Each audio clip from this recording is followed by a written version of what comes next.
In an AC circuit, voltage and current are given by V is equal to 100 sine 100 t volt and I is equal to 100 sine 100 t plus pi by 3 milliampere respectively.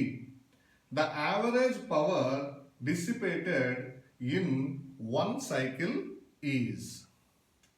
వాళ్ళు మనల్ని average power కనుక్కోమన్నారు.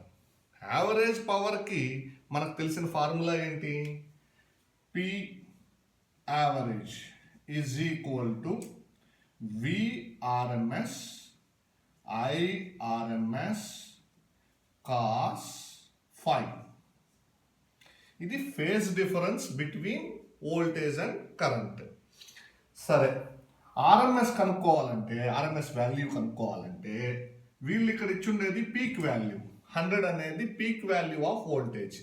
Peak value by √2 వేస్తే ఆర్ఎంఎస్ వచ్చేస్తుంది కాబట్టి డైరెక్ట్గా substitute చేసేస్తాను. Is equal to 100 by √2. అలాగే current విషయంలో కూడా సేమే, కానీ ఇక్కడ మిల్లీ యాంపేర్లో ఇచ్చారు. అదొక్కటి గమనించండి. అంటే ఇక్కడ రాసేటప్పుడు ఇది పీక్ వాల్యూ కాబట్టి 100 బై √2 ఇంటూ 10⁻³ అంటే మిల్లీ యాంపేర్ని యాంపేర్లోకి మార్చాను. మల్టిప్లైడ్ విత్ కాస్ 5 వాల్యూ అంటే ఫేజ్ డిఫరెన్స్ వచ్చి π/3నే. చూడండి, ఇక్కడ వోల్టేజ్కి మనకు sine omega t plus 5. So 5 అంటే ఫేజ్ డిఫరెన్స్, అది వచ్చి π/3 ఉంది.